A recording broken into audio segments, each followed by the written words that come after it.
Tuhan bersamamu. Dan bersama rohmu. Inilah Injil suci menurut Yohanes. Dimuliakanlah Tuhan. Dalam amanat perpisahannya, Yesus berkata kepada murid-muridnya, "Seperti Bapa telah mengasihi aku, demikianlah juga aku telah mengasihi kamu. Tinggallah di dalam kasih-Ku itu. Jika kamu menuruti perintah-Ku, kamu akan tinggal di dalam kasih-Ku, seperti aku menuruti perintah Bapa-Ku dan tinggal di dalam kasih-Nya. Semuanya itu aku katakan kepadamu, agar sukacitaku ada di dalam kamu, dan sukacitamu menjadi penuh. Inilah perintahku, yaitu supaya kamu saling mengasihi, seperti aku telah mengasihi kamu. Tidak ada kasih yang lebih besar daripada kasih seseorang yang memberikan nyawanya demi sahabat-sahabatnya. Kamu adalah sahabatku jika kamu melakukan apa yang aku perintahkan kepadamu. Aku tidak lagi menyebut kamu hamba, sebab hamba tidak tahu apa yang dilakukan oleh tuannya. Tapi aku menyebut kamu sahabat, karena aku telah memberitahukan kepada kamu segala sesuatu yang telah aku dengar dari Bapa-Ku. Bukan kamu yang memilih aku, tetapi akulah yang memilih kamu. Aku telah menetapkan kamu agar kamu pergi dan menghasilkan buah, dan buahmu itu tetap, supaya apa yang kamu minta kepada Bapa dalam namaku diberikannya kepadamu. Inilah perintahku kepadamu, kasihilah seorang terhadap yang lain." Demikianlah sabda Tuhan. Terpujilah Kristus.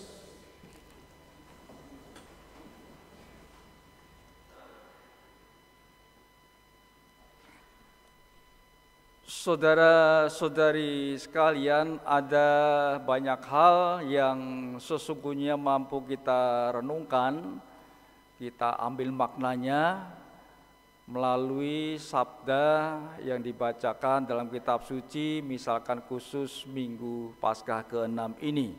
Dari berbagai macam hal yang dapat kita ambil, saya menawarkan sedikit dari banyak yang kita dengar tadi, bacaan yang pertama, kedua, maupun dari Injil. Kalau ingin lebih merenungkan dalam lagi, tentu perlu membaca satu persatu bacaan tadi, ya sesuai dengan bab ataupun ayat yang disajikan di Minggu Paskah ke-6 ini, atau dibaca secara lebih lengkap. Satu atau dua, tiga hal yang dapat kita renungkan dalam sabda ini, yaitu misalkan tadi dari Injil ketika Tuhan mengatakan bahwa Tuhanlah yang memilih kita, bukan kita yang punya pilihan, tetapi Tuhanlah yang sudah memilih kita. Akulah yang memilih kamu. Tadi Tuhan mengatakan demikian. Nah, dari kata-kata Kristus ini, bahwa Allah yang telah memilih kita, kemudian kita dapat memaknai sabda yang lainnya dari bacaan hari ini, yaitu misalkan saya ambil dari bacaan yang pertama, Kisah Para Rasul bab 10. Nah, Kisah Para Rasul bab 10 ini diambil potongannya ayat per ayat, tidak secara lengkap. Tetapi ketika mau dibaca dari bab 10 ayat 1 sampai habis, menjelang bab 11, menurut hemat saya kisahnya menarik. Ya, kisahnya menarik kalau mau dibaca, sehingga kita tahu keseluruhannya, konteksnya seperti apa. Ketika tadi dibacakan dari Kisah Para Rasul bab 10, yaitu ada kisah tentang Petrus dan Kornelius. Nah, supaya kita mampu memahami konteks tersebut, memang perlu membaca keseluruhan dari bab 10. Kisahnya tentu saja ada dalam kitab suci. Maka kitab suci bagi orang Katolik bukan sekedar sampingan, tetapi sesuatu yang penting, sesuatu yang bermakna, sehingga dalam liturgi Gereja Katolik di misa senantiasa ada yang disebut dengan liturgi sabda. Liturgi sabda, di situ kita mendengarkan sabda Allah, bacaan pertama, kedua, dan juga Injil serta Mazmur tanggapan. Semuanya itu berisi kitab suci. Maka kalau punya kitab suci, jangan disimpan rapi saja di rak buku, di lemari yang masih baru, tidak pernah dibuka sampai lengket, susah bukanya. Tetapi bukalah kitab suci itu, sehingga kita dapat mengambil makna dari sabda Tuhan, dari kitab suci yang kita baca dan kita renungkan. Nah, itu pentingnya kitab suci bagi Gereja Katolik yang menjadi dasar iman kita. Nah, saudara-saudari, saya menawarkan permenungan sekali lagi, yaitu kisah tentang Petrus dan Kornelius. Diceritakan bahwasanya Kornelius ini adalah perwira pasukan. Ya, tersebut dalam Kisah Para Rasul, dia dan seisi rumahnya adalah orang-orang yang takut akan Allah, saleh, dan juga tekun berdoa. Itu gambaran Petrus dan Kornelius. Maka kalau dikatakan Kornelius dan seisi rumahnya takut akan Allah dan juga mereka tentu terus berdoa, artinya seisi rumah berarti Petrus ada juga dengan keluarga di situ. Kornelius dengan keluarganya kalau bicara seisi rumahnya. Kalau bicara keluarga mungkin ada orang tua, ibu, anak, ataupun saudara-saudari. Nah, artinya bahwa Kornelius ini adalah orang yang takut akan Allah, selalu berdoa bersama dengan keluarganya. Nah, ketika dia sedang berdoa, kemudian dia mendapat petunjuk dari Allah. Dikatakan dalam kisah tadi dia mendapat petunjuk dari malaikat. Petunjuknya adalah dia diminta untuk ketemu dengan Simon atau disebut dengan Petrus. Disitulah kemudian cerita berlanjut. Si Kornelius ini bertemu dengan Petrus, dan Petrus pun ketika dia bertemu dengan Kornelius, Petrus pun adalah seorang yang tentu punya iman serta tekun berdoa. Petrus ketika berdoa, dia juga mendapat petunjuk dari Allah supaya dia melakukan kehendak yang Allah ingin lakukan supaya Petrus perbuat. Nah, maka di sini ada ada sebuah makna yang dapat kita ambil, yaitu ketika Kornelius dan juga Petrus itu berdoa kepada Allah, Allah memberikan petunjuk kepada mereka. Dan itu petunjuk yang baik. Keduanya bertemu, bertukar pikiran, dan kemudian Roh Kudus juga turun atas mereka. Nah, dari situlah saudara-saudari, kalau tadi kita ingat pesan Tuhan bahwa akulah yang memilih kamu, Tuhan sudah memilih Kornelius. Melalui doa, ketekunan doa dari Kornelius, Tuhan menuntun supaya ketemu Petrus. Petrus ketika berdoa juga mendapat petunjuk dari Tuhan dan ketemu dengan Kornelius serta orang-orang di sana pada waktu itu, dan Petrus kemudian mewartakan kabar baik. Itu semua adalah pilihan Tuhan, Petrus, Kornelius, dan orang-orang. Dan di ujung kisah dikatakan bahwasanya kemudian setelah orang-orang mendengar Petrus berbicara, Roh Kudus turun dan mereka pun kemudian dibaptis. Nah, inilah hal yang tentu saja baik adanya ketika orang mendengar pemberitaan dari Petrus, orang percaya dan kemudian dibaptis. Nah, saudara terkasih, dari kisah ini kita dapat belajar memaknainya dalam hidup kita. Yang pertama, bahwasanya kalau kita tekun berdoa, ya kadangkala Tuhan juga memberikan petunjuk kepada kita. Dan harapannya Tuhan memberikan hal yang baik kepada kita ketika kita tekun berdoa. Dan kita diingatkan di bulan Maria ini, Mei ini, untuk tekun berdoa melalui Santa Maria. Kalau kita bertekun doa salah satunya melalui Santa Maria, moga-moga Tuhan memberikan petunjuk yang baik dalam hidup kita, seperti kisah dalam kitab suci tadi.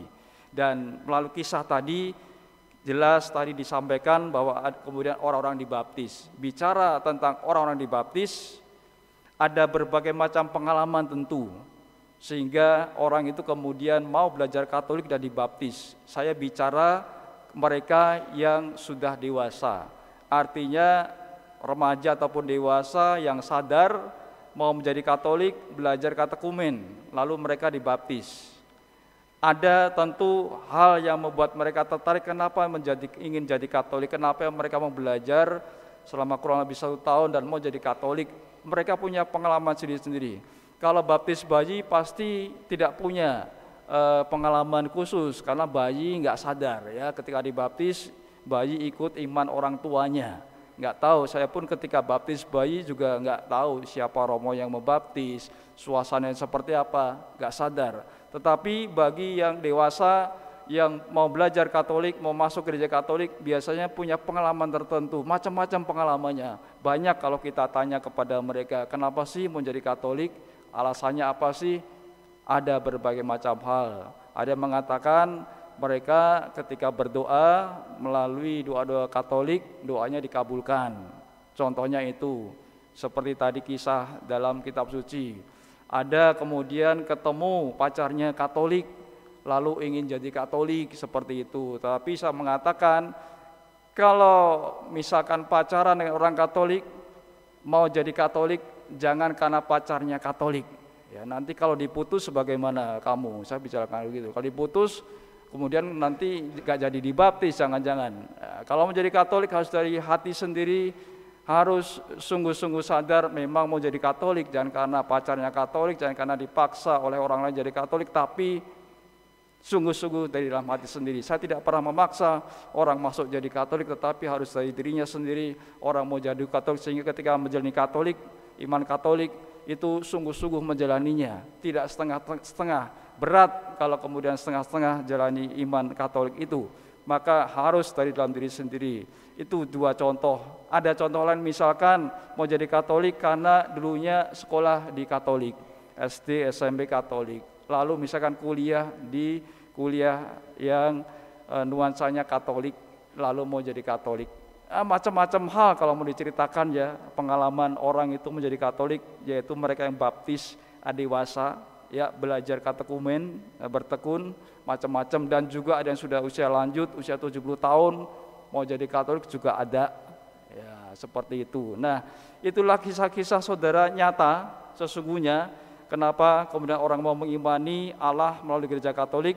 Dan kalau kita sungguh merenungkan sabda hari ini, bahwasanya dari Injil Yohanes tadi, bahwa Tuhanlah yang sudah memilih, sehingga orang kemudian percaya kepada Allah melalui gereja Katolik. Dan kisah Tuhan yang sudah memilih itu tercermin atau dikisahkan dalam diri Kornelius, yang tadinya belum percaya kepada Kristus, tapi karena dia tekun berdoa, hidupnya saleh, juga memberikan sedekah, sehingga doa sedekahnya itu sampai ke hadapan Allah. Maka Allah memberikan petunjuk kepadanya, dia ketemu dengan Petrus, lalu percaya kepada Kristus. Nah, saudara-saudari, semoga kisah-kisah tadi memberikan sebuah inspirasi bagi kita sebagai orang Katolik, dan semoga kita juga mampu tekun berdoa terus-menerus dalam hidup kita. Juga tidak lupa untuk bersedekah, memberikan amal kepada sesama kita. Pastinya dengan perbuatan-perbuatan baik itu, Tuhan akan memberikan petunjuk kepada kita, karunia kepada hidup kita. Dan kita sekali lagi ingat di bulan Maria ini untuk tekun berdoa melalui Santa Maria. Semoga doa-doa kita didengar oleh Allah, dan Santa Maria juga membantu dalam doa-doa kita, dan kita pun mendapat petunjuk ataupun hal yang baik dari Allah yang kita imani melalui ketekunan doa-doa kita. Kita hening sebentar meresapkan sabda Allah.